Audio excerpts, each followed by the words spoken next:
मण्येवाधिकारस्ते मा फलेषु कदाचन मा कर्मफलहेतुर्भो मा ते सङ्गोऽस्त्वविकर्मणि।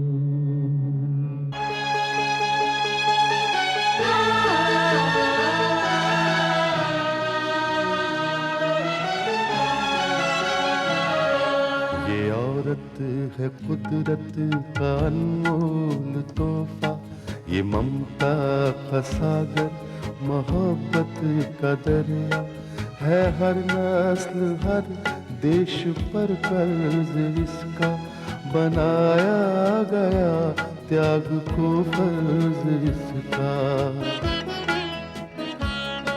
मगर इसकी दुनिया ने कीमत न जानी, मगर इसकी दुनिया ने कीमत न जानी। अजब दास्तां है, अजब है कहानी।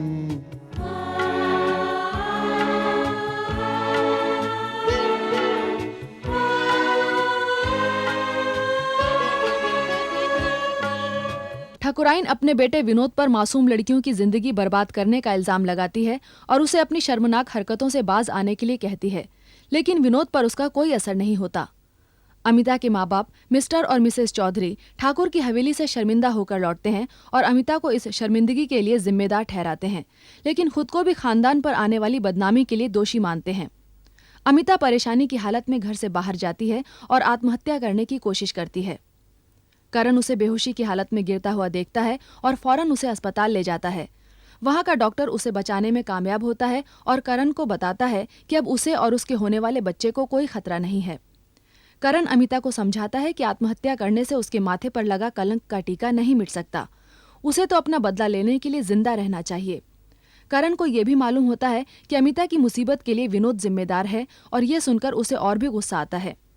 अमिता करण के सुझाव पर गौर करने के लिए तैयार हो जाती है, लेकिन करण से प्रगति को उसके पास लाने के लिए कहती है, क्योंकि वो उससे माफी मांगना चाहती है।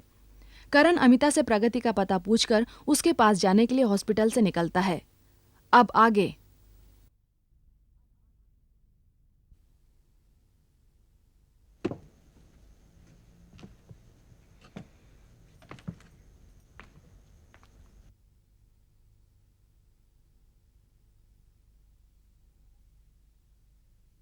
क्या बात है, आज तू जल्दी वापस आ गई? हाँ भाभी, मैं अस्पताल गई थी।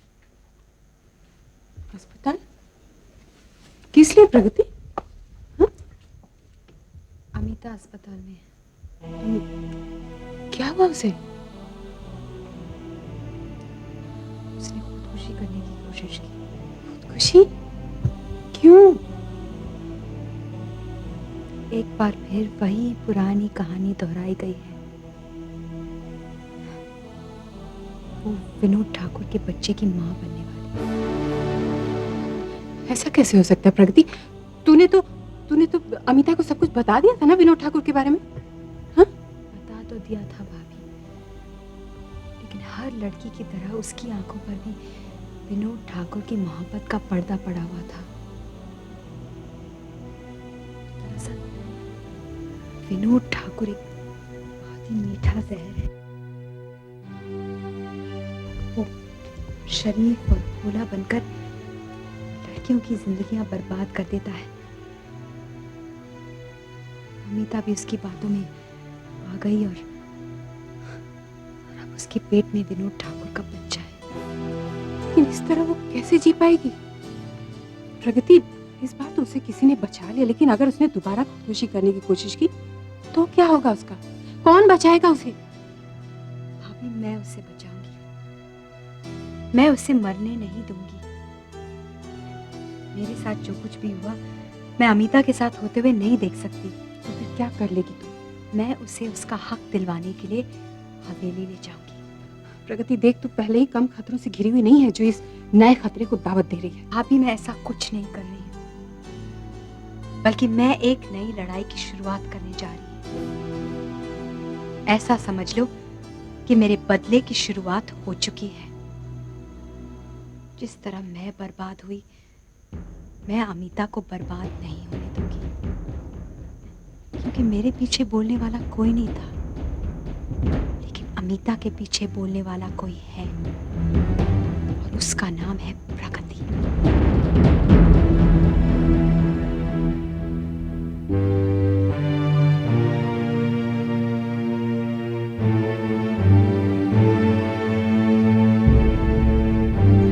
करण,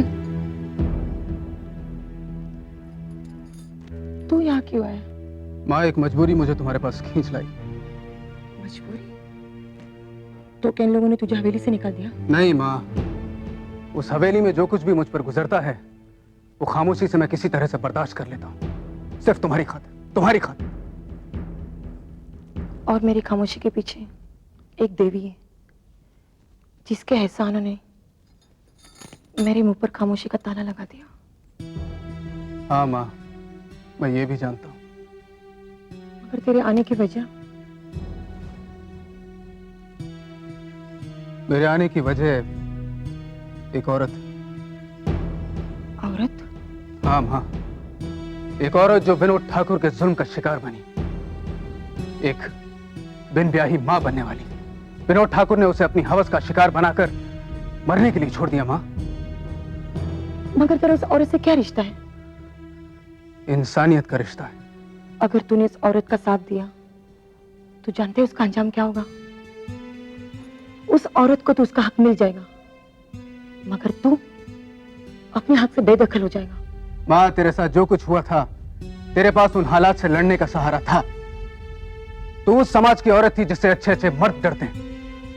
एक करण को जन्म देने के बाद तूने देख लिया ना कि एक बच्चे के लिए उसके बाप का नाम होना कितना जरूरी। क्या तू यही चाहती है कि इस दुनिया में एक और करण पैदा हो? मगर तू उस औरत के लिए क्या कहना चाहता है?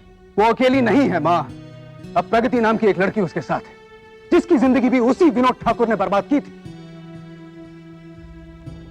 बेटा, मैं एक माँ हूं।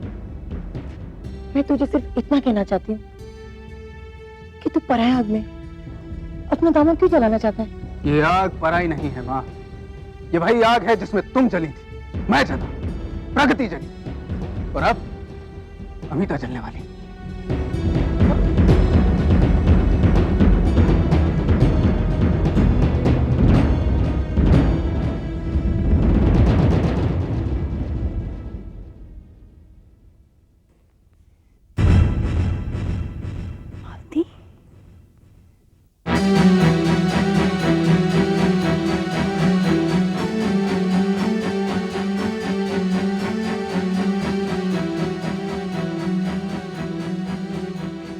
मालती, तुम यहाँ?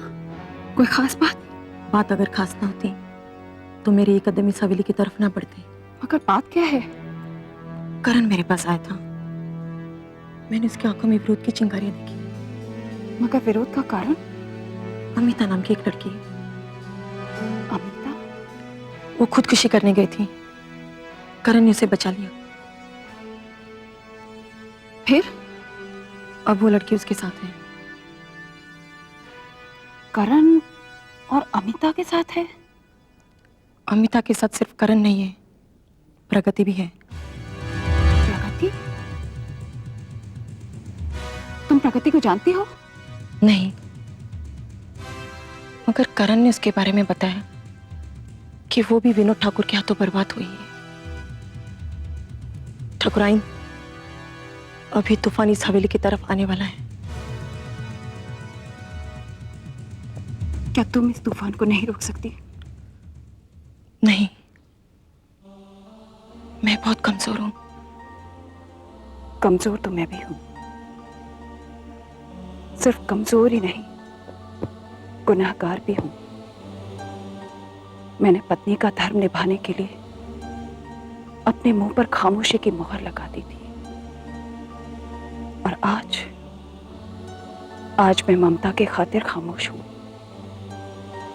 मैं जानती हूं मेरी खामोशी की कीमत मुझे नहीं, किसी और को चुकानी होगी, और वो भी एक औरत है। एक औरत।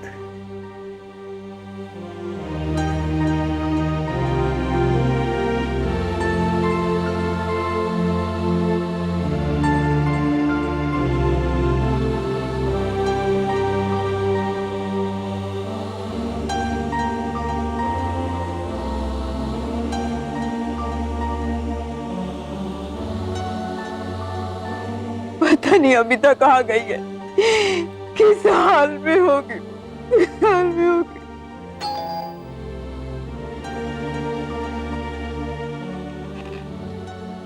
अरे प्रगति बेटे तुम आओ।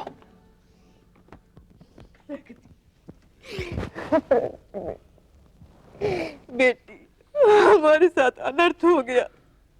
विनोद ठाकुर ने हमें बर्बाद कर दिया। हम कहीं मुंह दिखाने के लायक नहीं रहे। प्रगति बेटे, तुमने अमिता को विनोद ठाकुर के बारे में बताया भी था, मगर उसकी आंखों पर प्यार की पट्टी बंधी हुई थी। उसने तुम्हारी बात का यकीन ही नहीं किया। बेटी, हमने भी तो तुझे गलत समझा, तुझ पर झूठा इल्जाम लगाया, तुझे बेइज्जत करके घर से निकाल दिया। लगता है भगवान ने हमें इसी बात की सजा दी है। इन सब बातों के लिए ये वक्त नहीं है। बेटी, अमिता पता नहीं कहाँ चली गई है। हमें तो फिक्र लगा कहीं कुछ कर ना बैठे। अमिता मेरे साथ है। क्या? अमिता अमिता, अमिता, अमिता बेटी, कहाँ चली गई थी? तूने ये भी नहीं सोचा कि तेरे माँ बाप का क्या होगा? अमिता ने खुदकुशी करने की कोशिश की, क्या? लेकिन इन्होंने इसे बचा लिया। जी, मेरा नाम करण है, ठाकुर साहब के यहाँ फैक्ट्री में काम करता हूँ। बेटी, भगवान तुम्हारा भला करे, लेकिन विनोद ठाकुर को भगवान कभी माफ नहीं करेगा, कभी नहीं, कभी नहीं। भगवान उसे माफ करे या ना करे, लेकिन हम उसे कभी नहीं माफ करेंगे। मगर बेटे हम कर ही कह सकते हैं। अंकल, जालिम के सामने अगर हम सर झुकाएंगे तो वो हमारा सर और झुकाएगा। अब उसके सर झुकाने का वक्त आया है। मेरे साथ जो कुछ भी हुआ, मैं नहीं चाहती कि अमिता के साथ हो, इसलिए हमें हवेली जाना होगा। बेटे, हम भी हवेली गए थे। तुमने जानती हमारे साथ क्या हुआ, कितने जलील हुए हम। ठाकुर ने हमें धक्के मार के घर से निकालने की धमकी दी। शर्म के मारे ऐसा लगा जैसे वहीं धरती फट जाए और वहीं समा जाए तो अच्छा हो। मगर औलाद की खातिर हमने ये अपमान भी सह लिया। बेटे, तुम नहीं जानते ये पैसे वाले कितने खतरनाक हो सकते हैं। ये हमारे साथ साथ तुम्हारी जिंदगी के लिए खतरा बन सकते हैं। वो मेरे लिए कोई खतरा नहीं है, बल्कि मैं उनके लिए खतरा बन गई हूं। अंकल, अगर हम हवेली नहीं जाएंगे हमें इंसाफ नहीं मिलेगा। नहीं, हमें इंसाफ नहीं मिलेगा। अरे विनोद ठाकुर ने कितनी लड़कियों की जिंदगी बर्बाद की, क्या कर लिया किसी ने उसका। बेटे, हम बहुत कमजोर लोग हैं, उसका मुकाबला करना हमारे बस की बात नहीं है। अंकल, आप डरिए मत, आप अकेले नहीं हैं, मैं हूं आपके साथ। और ज्यादा से ज्यादा क्या हो सकता है, वो हमें जान से मार डालेगा। अंकल, अमिता के खातिर आपको एक बार फिर हवेली जाना ही होगा।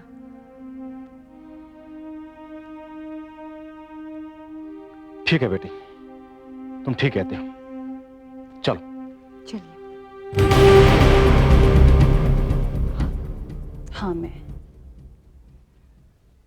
प्रगति, मैंने तुम्हें बहुत ढूंढा मगर तुम ना मिली। दरअसल मैं तुमसे माफी मांगना चाहती थी। माफी? किस लिए? उस बर्बादी और जुल्म के लिए जो हो चुका है, या फिर उस बदले के लिए जो मैं लेना चाहती? उस सब के लिए जो तुम्हारे साथ हो चुका है। मैं जानती हूं तुम मुझे माफ नहीं करोगी, मगर मैं सिर्फ इतना कहने आई हूं कि तुम हवेली मत जाना। क्यों? अगर मैं हवेली जाऊंगी मैं जिंदा वापस नहीं लौटूंगी। प्रगति, मैं तुम्हें कोई धमकी देने नहीं आई हूं। मैं सिर्फ इतना कहना चाहती हूं कि हवेली की बुनियाद बहुत कमजोर हो चुकी है और मैं भी बहुत कमजोर हो चुकी हूँ। आप तो पहले से ही कमजोर थी और आपकी कमजोरी है आपकी खामोशी।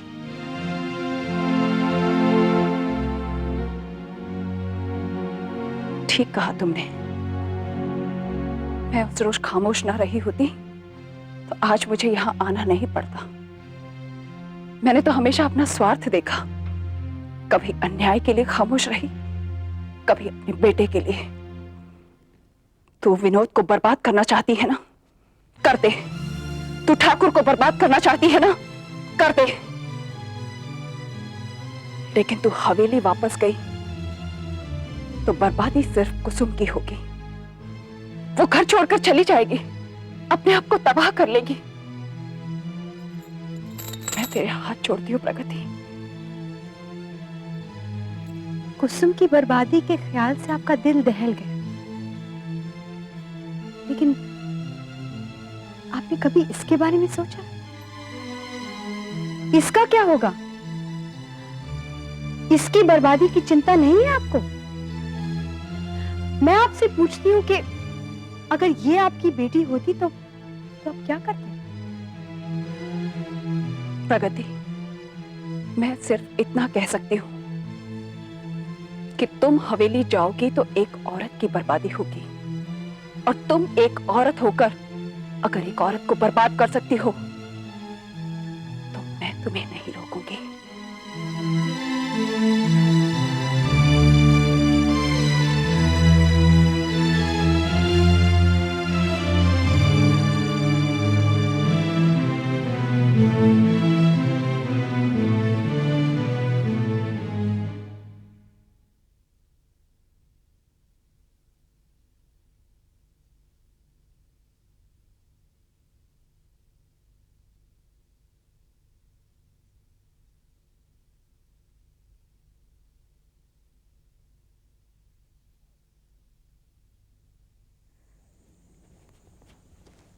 हाय।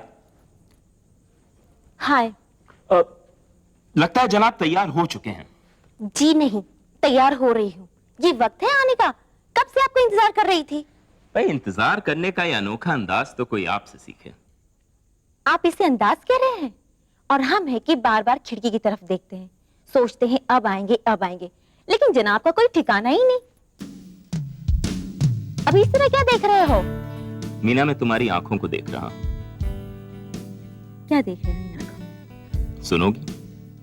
जरूर सुनो। तो सुनो। इन मद भरी आंखों में हया खेल रही है, दो जहर के प्यालों में कज़ा खेल रही है। अरे वाह अनी, तुम तो बहुत अच्छा शेर कहने लगे हो। ये सब जनाब की मोहब्बत का करिश्मा है कि उसने सीधे साधे डॉक्टर को पहले आशिक और अब शायर बना दिया। तो शायर साहब, वक्त देखा है आपने? चलिए, बहुत सारी शॉपिंग करनी है। चलिए चलिए। मीना, ये राजेश बहुत दिनों से नजर नहीं आ रहा है। अरे हाँ, मैंने भी उससे 2-3 दिन से देखा नहीं। कहीं जनाब की तबीयत तो खराब नहीं है? नहीं, अगर ऐसा होता तो पापा मुझे बता देते। खैर, आओ पापा से पूछ लेते। हाँ चलो। हाँ, ये सब बातें पहले राजेश करता था, लेकिन अब वो नहीं है। अब ये सब मैं करता हूँ। आप मुझसे डायरेक्टली बात कीजिए ना। हाँ हाँ, ओके ओके। या ओ पापा, हम लोग चलते हैं। अरे, लेकिन आप लोग जा रहे हैं? शॉपिंग के लिए। ओ, शॉपिंग, वेरी गुड बेटी। याद रखना, शॉपिंग करते वक्त पर्स की तरफ मत देखना। जो भी चीज पसंद आए खरीद लेना। अगर पैसों की जरूरत पड़े तो फोन कर देना। ठीक है पापा। पापा, हाँ? एक बात पूछूं? हाँ। 2-3 दिन से राजेश बाबू नजर नहीं आ रहे। तो राजेश वो क्या पापा? बताइए ना, कहाँ है वो? वो बाहर गया है। बाहर मतलब? बाहर मतलब सिटी के बाहर गया है, कलकत्ता गया है। ऑफिस के काम से मैंने भेजा है उसे। राजेश ने जाने से पहले हमसे मिलने की जरूरत भी नहीं समझी। इसमें राजेश का कोई कसूर नहीं है। कसूर है तो पापा का। मेरा कसूर? पापा, आपने मुझसे पूछे बगैर राजेश को कलकत्ता क्यों भेज दिया? वो अर्जेंट काम आन पड़ा था ना, इसलिए भेजना पड़ा। कब तक वापस आएंगे? वापस काम खत्म होते ही वापस आएगा। अच्छा ठीक है, हम लोग चलते हैं। Okay, bye. अच्छा मोदी साहब, bye, have a nice day.